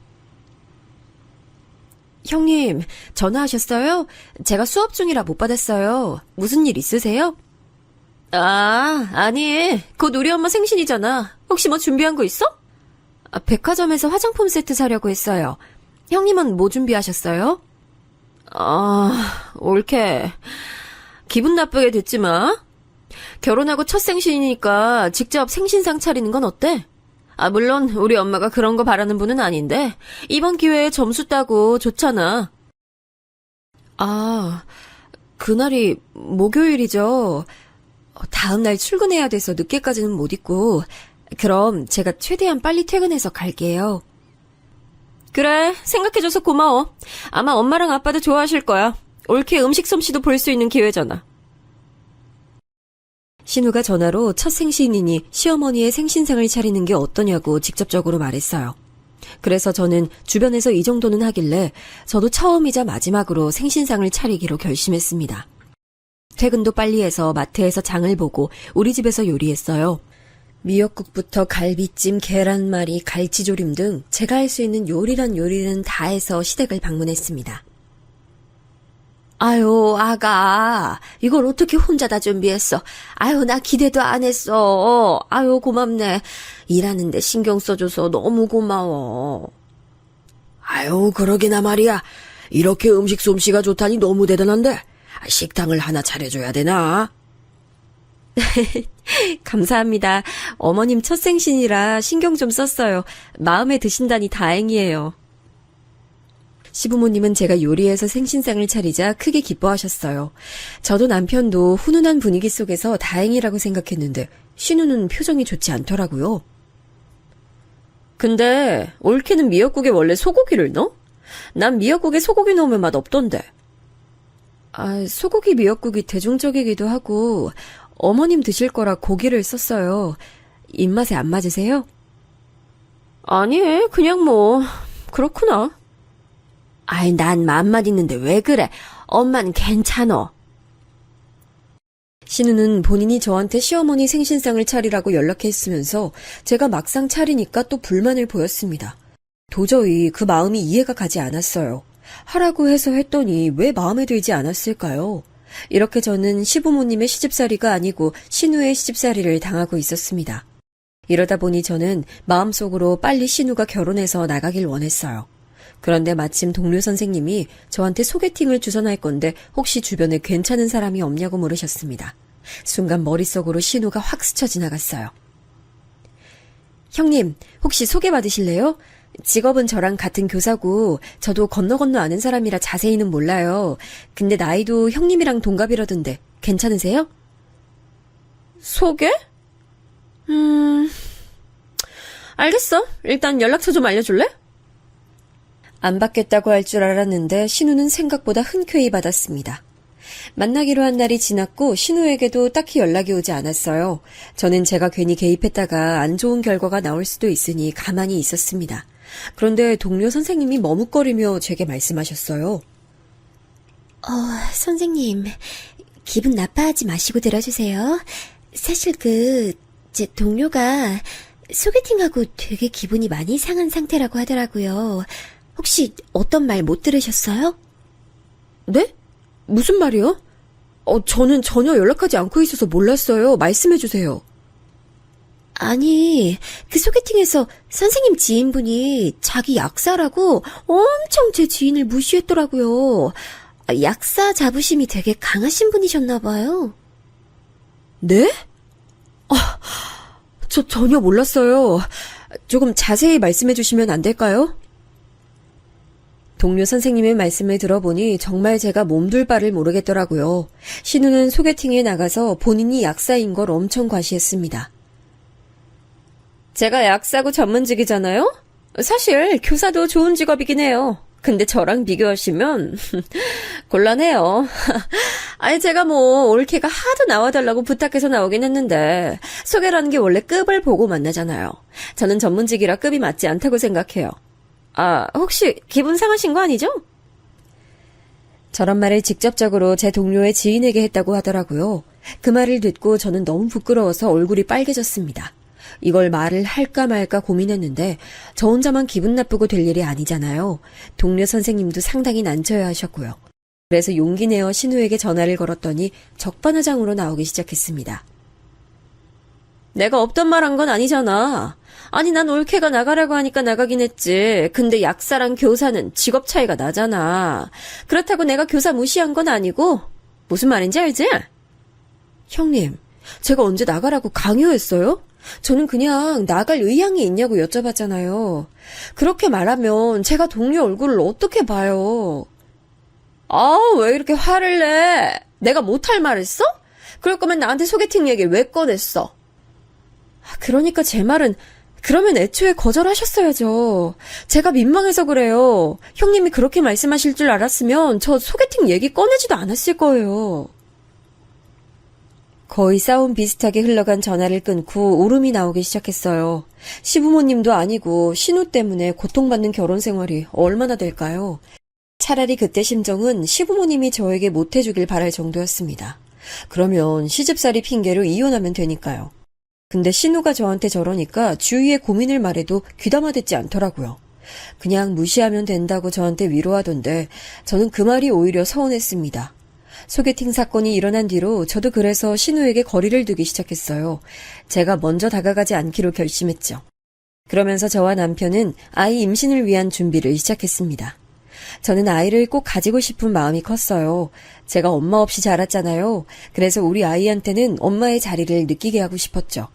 남편도 아이 갖는 문제에 관해선 동등한 입장이었어요. 그래서 아이를 가지려고 했는데 웬걸 아무리 준비해도 아이가 생기지 않더라고요.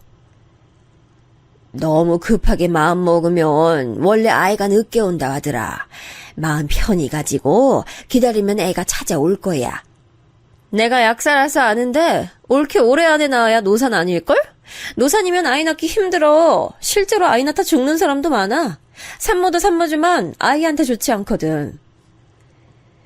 안 그래도 제 나이가 차면서 노산에 대한 걱정이 많았습니다. 그런데 신우는 본인이 저보다 나이가 많으면서 꼭 제 나이를 언급했어요. 안 그래도 노산 걱정이라 병원에서 검진도 추가로 돈 내면서 받고 있었거든요. 하지만 대꾸하면 지는 거라 생각하고 열심히 무시했습니다. 그래도 저는 아직 기회는 있으니까요. 병원에서도 걱정하지 말라고 하더라고요. 걱정 감사드려요. 병원 말도 너무 신뢰하면 안 돼. 그러다 잘못되는 경우도 많더라. 내가 약사라서 그런 건 또 잘 알잖아. 형님, 그건 저랑 남편이 알아서 할게요. 안 그래도 좋은 병원 다니고 있어요. 신우는 그 무렵 결혼에 대한 스트레스가 심해졌는지 점점 살이 찌고 있었어요. 그러면서 본인의 눈은 하늘에 달려 있어서 남자도 못 만나고 있었습니다. 손자리가 별로 들어오지도 않았죠. 당연히 결혼이라는 게 외모만 보고 하는 건 아니잖아요. 그래도 어느 정도 남자가 여자를 볼 때 외모가 아예 빠질 수 없는 것도 맞고요. 하지만 신우는 뚱뚱하고 성격이 좋지 않아 선이 많이 들어오지도 않았습니다. 그런데도 저한테 은근히 소개해주길 기다리는 모습을 보였어요. 옳게, 혹시 주변에 괜찮은 사람 없어? 있으면 나 주선 좀 해줘. 형님급에 맞는 분 찾으려면 힘들어요. 대부분 다 이미 결혼했거나 결혼 예정인 여자친구 있더라고요. 최대한 좋게 둘러대면서 거절하는 것도 한두 번이지 신우는 제 얼굴만 보면 속에 연부를 외웠습니다. 오죽하면 제가 시댁에 가는 것을 신우 때문에 고통받고 있었어요. 무튼 그렇게 아이가 생기지 않아 고통이었는데 어느 날 몸이 이상해서 병원에 갔더니 임신이라는 소식이 들렸어요. 자연 임신은 어려울 것 같아 시험관을 할까 생각 중이었는데 이게 무슨 일인가 싶었죠. 아이고, 수연아, 장하다 장해 우리 딸. 그동안 마음고생하더니 드디어 아이가 생겼구나. 축하한다. 우리 며느리 너무 고생 많았어. 자, 이거 용돈이니까 아이 준비 열심히 잘해라. 그동안 걱정하느라 너무 힘들었지. 이젠 괜찮아. 조심히 아기 기다리자. 양가 어른들은 앞다투어 제 임신에 관해 축하해 주셨어요. 시부모님뿐만 아니고 먼 친척들까지 연락이 와서 임신 축하해 주셨죠. 남편이 장손이라 제 임신이 더 뜻깊었거든요. 정말 딱 신우한테만 축하를 받지 못했습니다.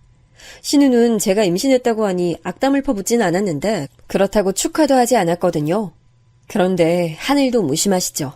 우리 부부에게 생각하기도 싫은 끔찍한 일이 일어났습니다. 지금 생각해도 손이 벌벌 떨리는 사건이 일어났어요. 바로 제가 무리해서 일하다 유산을 했습니다. 원래 임신은 초기가 제일 중요한 거 아시죠? 제가 하필 임신 초기 때 학교가 새학기라 정말 바빴어요. 몸을 신경 써야 하는 시기에 일이 너무 바빠 화장실도 제대로 가지 못했습니다. 어머, 선생님, 괜찮아요? 정신 들어요? 선생님, 괜찮으세요? 어떡해. 제대로 먹지도 못하고 정신없이 새학기를 보내니 기력이 없었어요. 그래서 그대로 계단에서 넘어졌습니다. 심하게 구른 건 아니었는데 몸을 움직일 수가 없더라고요. 그렇게 구급차를 타고 병원으로 이동하게 됐는데 몸이 이상하게 느껴졌어요. 순간 아이가 잘못됐나 싶었죠. 안타깝지만 아이는 하늘로 갔습니다. 임신은 원래 초기에 유산이 가장 많아요. 제일 조심해야 할 때가 초기입니다. 그렇게 저는 첫 아이를 잃게 됐어요. 한동안 너무 충격이라 학교에 나가지도 못하고 병가를 낼 정도로 저는 힘들어했습니다. 아무리 시부모님과 친정아빠 그리고 남편이 위로해줘도 귀에 들리지 않았어요. 아마 유산을 해보신 적이 있으신 분들은 제 마음이 이해가 가실 거예요. 그때 약간 서운했던 점은 신우는 제 몸 상태에 관해 어떤 걱정도 없었습니다. 오히려 갑자기 전화해서 또 주변에 괜찮은 사람이 없냐고 묻는 모습에 저는 그만 버럭 성질을 내고 말았어요. 형님, 저 유산해서 지금 출근도 못하고 있어요. 근데 도대체 저한테 왜 그러세요? 제가 그렇게 만만하세요? 안 그래도 제정신 아닌데 저를 왜 이렇게 괴롭히시는데요?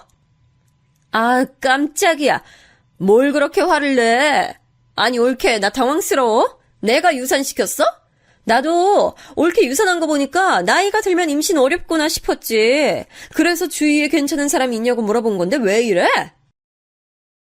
너무나도 속상한 마음에 그냥 전화를 끊고 엉엉 울었어요. 그리고 그런 신우의 목소리조차 듣기가 싫어 전화를 받지도 않았습니다. 신우 얼굴을 보기가 싫어 명절에 시댁을 가지도 않았어요. 시부모님은 제가 유산 때문에 마음고생이 심하니 그런 줄 아셨죠. 아예 틀린 말은 아니었지만 신우가 그렇게 미웠습니다. 와중에 친정아빠가 저를 많이 챙겨주셨어요. 원래 딸바보라 저를 많이 챙겼지만 유산하니까 더 저를 신경 써주셨습니다. 수연아, 아빠가 요즘 투자한 게 대박이 났어. 우리 수연이 너무 걱정하지 마, 응? 아빠가 네 인생 다 책임질 거야. 그래, 알겠어. 말이라도 정말 고맙다. 얘는 진짜라고. 아빠 대박 났어. 부자야, 부자. 알겠다고, 알겠어. 아빠, 나 이제 피곤해서 좀 쉴게. 나가줘. 저는 워낙 아빠가 평소에 허풍 떠는 일이 많아서 그게 진실인 줄을 몰랐어요. 유산해서 슬픈 저를 위로하려고 그냥 하는 말인 줄 알았죠. 그렇게 아빠의 말은 대수롭지 않게 넘기게 됐습니다. 그리고 저는 휴식 기간을 가지고 다시 학교에 복귀했어요. 아이들을 가르치며 마음 편안하게 비우기 시작했죠. 그랬더니 바로 아기 천사가 다시 우리 부부를 찾아왔습니다. 이번엔 임신인 걸 확인하고 바로 학교에 나가지 않았어요. 휴직을 내고 아이를 조용히 기다렸습니다. 저번에 임신했을 때 양가 부모님의 관심이 매우 컸잖아요. 그만큼 아이를 잃었을 때 관심도 커서 심적으로 부담이 됐어요. 부모님의 마음을 위해서라도 남편과 저는 아이 임신 소식을 알리지 않았습니다. 그리고 5개월 정도 됐을 때 안정기로 접어들자 임신 소식을 말했어요. 당연히 양가 부모님께서는 너무나 좋아하셨습니다. 그렇게 열심히 조용히 태교하며 아이를 기다렸어요. 제 마음이 느껴졌는지 아이는 너무 건강하게 우량아로 태어났습니다. 손가락과 발가락이 다 있는지 확인하고 숨소리를 느끼자 진짜 현실이구나 믿게 됐어요. 원래 요즘 며느리 산후조리 비용은 시부모가 내는 거래. 아가, 그동안 고생했다. 손주 낳아줘서 고마워. 아버님, 너무 감사해요. 손자 많이 기다리셨죠? 시부모님은 우리 아들의 탄생을 아주 기뻐하셨어요. 그러면서 조리원 비용도 내주시고 아직 아기 개월수에 맞지 않는 옷과 신발도 사다 주셨습니다. 지나가다 예뻐서 도저히 지나칠 수가 없다고 하셨죠. 시부모님이 조리원 비용 내주셨다며? 감사하다고 전해드려. 이건 우리 딸 편하게 사용하라고 아빠가 산 유모차야. 아빠, 이거 진짜 비싼 건데 아빠가 무슨 돈이 있어서 이걸 샀어? 괜찮으니까 가서 환불해. 이제 아빠 돈 많이 번다고 말했잖아. 아빠 말은 어디로 들은 거야? 친정아빠도 역시 딸바보답게 많은 선물을 해줬습니다. 양가 어른들의 축복을 받으며 우리 아들은 무럭무럭 자랐어요. 걱정과 달리 아들은 아픈 곳도 없었고 무사히 잘 자라줬죠. 신우만 우리 아들에게 아무런 선물을 주지 않았는데 그때는 서운한 마음도 들지 않았습니다. 애가 근데 다른 애들에 비해 좀 통통하네? 아니, 누나는 우리 아들 선물도 안 해주고 그런 말이 나와? 원래 그런 말은 뭐 옷이라도 하나 주고 해야 돼. 그렇게 대놓고 선물을 바라냐? 나 요즘 약국 개업하느라 바쁜 거 몰라? 애초에 저는 신우라는 사람에게 기대가 없으니 괜찮았어요. 실제로 신우는 약국을 새로 열게 됐어요. 시댁과 우리 신혼집 근처에 있는 빌딩이었죠. 이제껏 다른 약국에서 월급을 받으며 일하다 본인 약국을 개업하게 됐습니다. 그러면서 워낙 일이 많으니 저한테 전화를 걸어 사사건건 얘기하는 일도 줄었어요. 저는 그것만으로도 만족했습니다. 근데 신우는 약국 개업을 하고 몇 주 지나지 않아 일이 너무 힘들다고 토로했어요. 아기를 키우느라 정신없는데 전화로 자기가 너무 힘들다고 하니 저는 받지 않았습니다. 제가 받지 않자 신우는 남편에게 전화하기 시작했어요. 누나, 급한 일 아니면 끊어도 될까? 나 지금 아기 목욕시켜야 돼. 아, 진짜 서운하다. 내가 나 힘든 얘기도 동생한테 못해? 엄마 아빠 걱정할까봐 일부러 너한테 전화했는데 올케는 받지도 않고. 아니, 너네 너무한 거 아니야? 이러고도 우리가 가족이라도 할 수 있어? 남편과 아기를 같이 키우니 전화 소리가 제 귀에도 들렸거든요. 안 그래도 예민한데 신우가 저러니 참 곤란했습니다. 무시하는 것도 정도가 있잖아요. 아기가 100일이 지나고 남편은 회사를 다시 다니기 시작했습니다. 그동안 육아휴직을 내고 저를 많이 도와줬으니 그 정도면 최선을 다했다고 생각해요. 수연아, 혼자 아기 보는 거 힘들지? 아빠가 여기저기 알아보고 사람 보내니까 편하게 너 할 일해. 아빠, 도대체 왜 자꾸 돈을 쓰는 거야? 그러지 말고 저축해. 혹시 대출 받거나 그런 거 아니지? 나 진짜 걱정이야. 얘는 저번부터 무슨 소리를 하는 거야? 아빠 돈 잘 번다고 몇 번을 말해. 우리 손자 주려고 건물도 구입했어. 나중에 다 물려줄게. 허풍 그만 떨어. 애기 운다. 아유, 도움이 됐으니까 돌려보낼게. 나 아기는 온전히 내 힘으로 키울 거야. 실제로 저는 엄마 없이 자랐다는 것에 조금 트라우마가 있었어요. 그걸로 하도 어렸을 때부터 놀림을 받았더니 우리 아이에겐 최선을 다하고 싶었죠. 다행히 제가 교사가 직업이라 육아휴직이 매우 잘 돼 있었거든요. 덕분에 아이를 잘 키울 수 있었습니다. 아이고, 예뻐라. 눈웃음 보니까 딱 우리 며느리랑 딱 닮았네. 잘 웃는 거 보니까 내가 다 행복하다. 아유, 우리 손주 너무 예뻐. 저는 아이를 데리고 시댁에도 자주 방문했어요. 신우가 마침 약국 일로 바빠 집에 잘 없기도 했고 시부모님이 아이를 매우 좋아하셨거든요. 시부모님은 저를 워낙 예뻐해 주시니 제가 불편하진 않았습니다. 그렇게 어느 날도 시댁에 아이를 데리고 갔는데 어머님 전화가 울렸어요. 어머님이 잠깐 마트에 간 시간이라 제가 대신 받았는데 신우였습니다. 엄마, 나 너무 힘들어. 손님이 너무 많은데 해야 되는 일은 더 많아. 도와줘.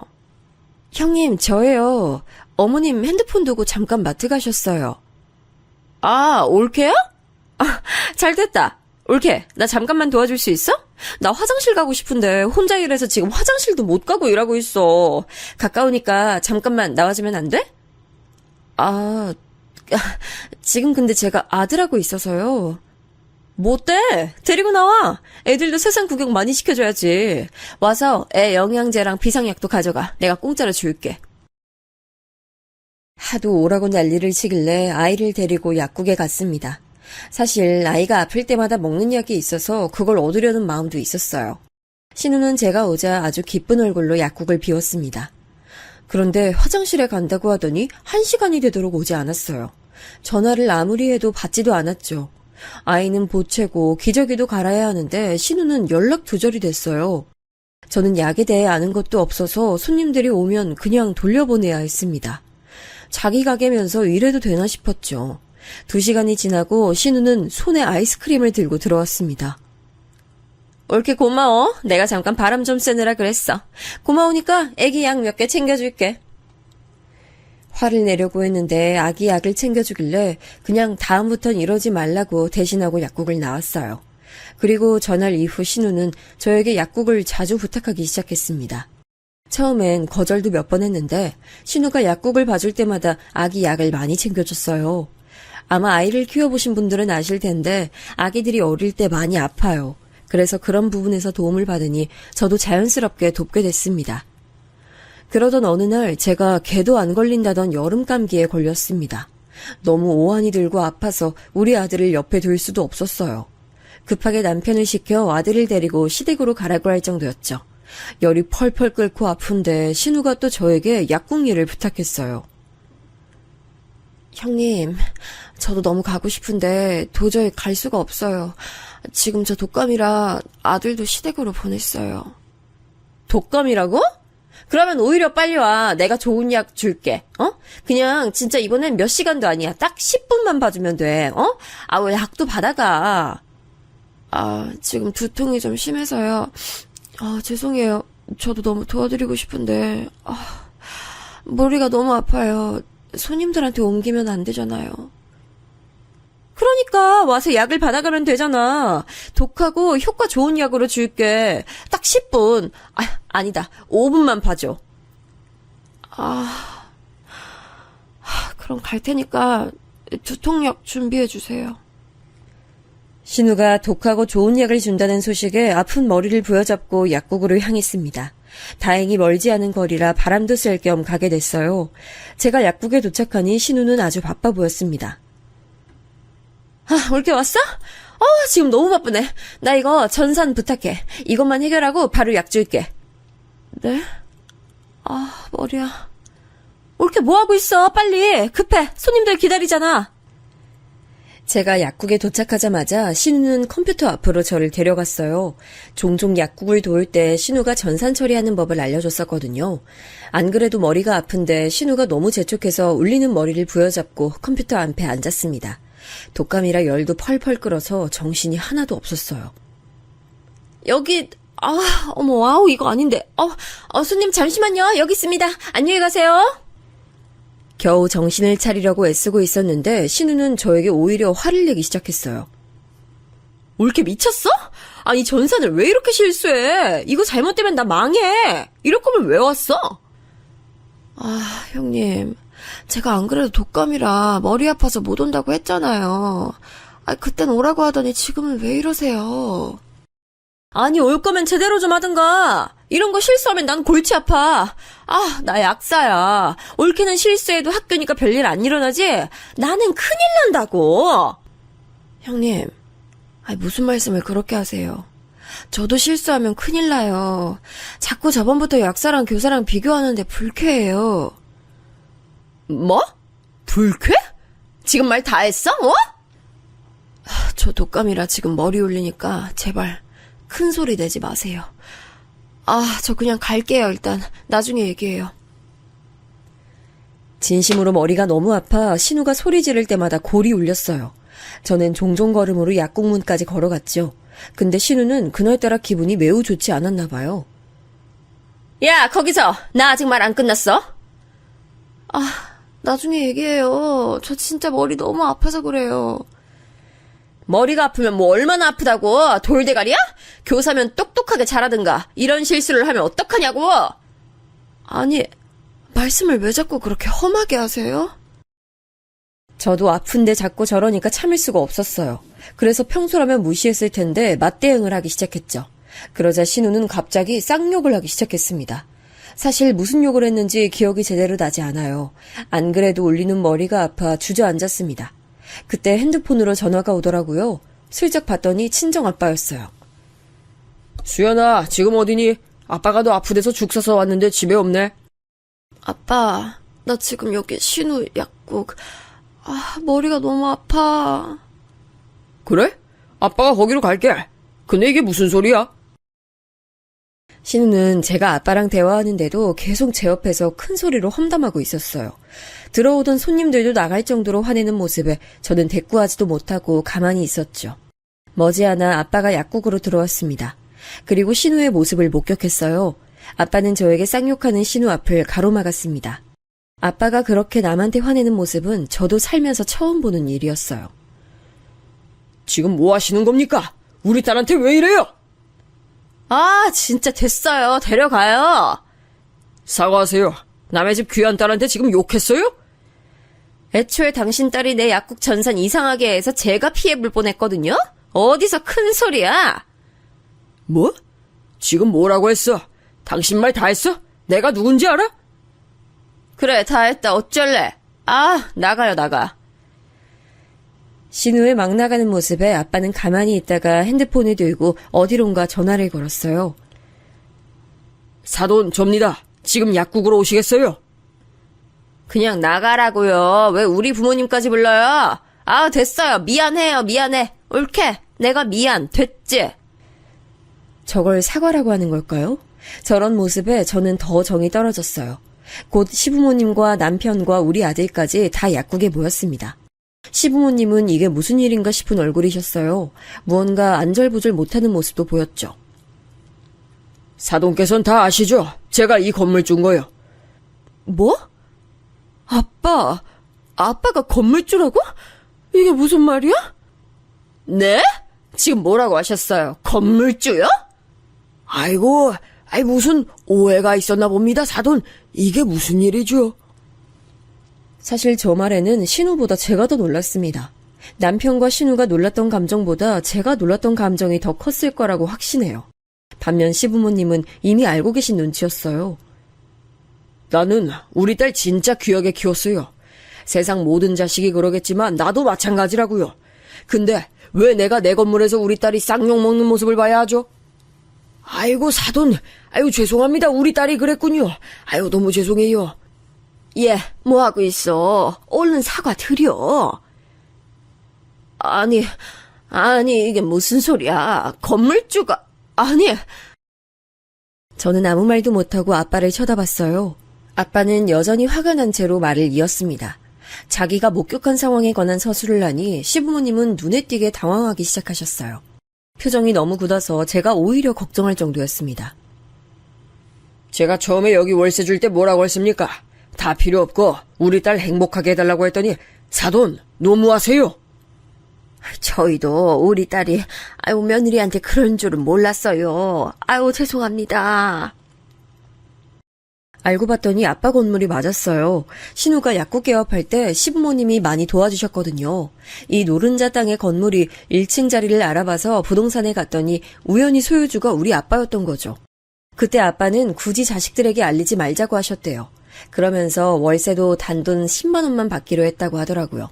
신우는 부동산 문제는 부모님이 알아서 하신다고 해서 마음 놓고 있었대요. 저는 우리 딸이 가장 우선입니다. 월세 그냥 다른 집처럼 300만 원 내세요. 아이고 사돈, 아유 제가 대신 사과드릴게요. 아유 아가, 내가 대신 사과하마. 우리 딸이 너한테 상처를 심하게 줬구나. 내가 할 말이 없어. 너무 미안하다. 일단 저도 너무 당황스럽지만 아버님이 사과하실 문제가 아니에요. 저는 진심으로 이번 사건도 그렇고 그동안 시부모님이 신우의 잘못에 대해 대신 사과하는 일이 많았거든요. 그건 잘못된 행동이라고 생각했어요. 신우도 성인인데 성인이면 자기 행동에 대한 책임을 져야 하잖아요. 그래서 완강하게 말했습니다. 어머님, 아버님도 그동안 형님에게 너무 잘해주셨어요. 자기 일은 자기가 알아서 해야죠. 충분히 신경 쓰실 만큼 쓰셨으니 이제 형님이 자기 인생 살도록 하세요. 그리고 형님도 정신 차리세요. 애도 아니고 나이 드실 만큼 드신 분이 뭐 하시는 거예요? 부끄럽지도 않으세요? 보통 그 나이면 오히려 부모님한테 효도하는데 어떻게 이렇게 반대가 됐어요? 저였으면 부끄러워서 얼굴도 못 들고 다녀요. 시부모님이 워낙 사람이 좋으셔서 형님에게 필요 이상으로 지원해주고 계셨거든요. 형님의 나이가 40이 넘어가는 노처녀여서 안쓰러운 마음이 있는 것 같았어요. 그래서 저는 평소에 하고 싶은 말을 하게 됐죠. 그 뒤로 어떻게 됐냐고요? 실제로 시부모님은 우리 아빠와 저와 남편과 많은 대화 끝에 신우에 대해 지원해주지 않게 됐습니다. 자기 인생이니 자기가 책임져야 한다는 말에 동의하셨죠. 그리고 신우는 지금 월세 300을 내고 우리 아빠에게 내고 있어요. 그동안 10만 원만 내다 300을 내고 있으니 얼마나 속이 썩겠어요. 하지만 그건 제가 신경 쓸 거리가 아니라고 생각해요. 지금은 당연히 저에게 연락도 오지 않고 있습니다. 남편에게 슬쩍 물어봤더니 본인한테도 연락이 안 온다고 하더라고요. 신우는 심지어 시부모님에게도 실망이라고 집을 나갔대요. 혼자 집을 얻어서 사는 것 같던데 언제까지 저럴진 저도 모르겠습니다. 시부모님도 그렇고 저도 그렇고 할 만큼 다 했다는 생각이 들어요. 그리고 친정아빠는 정말로 투자에 성공했던 것이 맞았습니다. 제가 그동안 허풍 떨지 말라고 했는데 오히려 제 믿음이 부족했던 거죠. 그래서 덕분에 우리 아들은 외할아버지의 전폭적인 지원을 받으며 무럭무럭 자라고 있어요. 시부모님과의 사이도 아주 좋아요. 워낙 좋으신 분들이라 신우가 빠지니 오히려 예전보다 더 돈독해졌어요. 여기까지가 제가 준비한 사연입니다. 다들 재밌게 들어주셨으면 그걸로 다행이네요. 들어주셔서 감사합니다.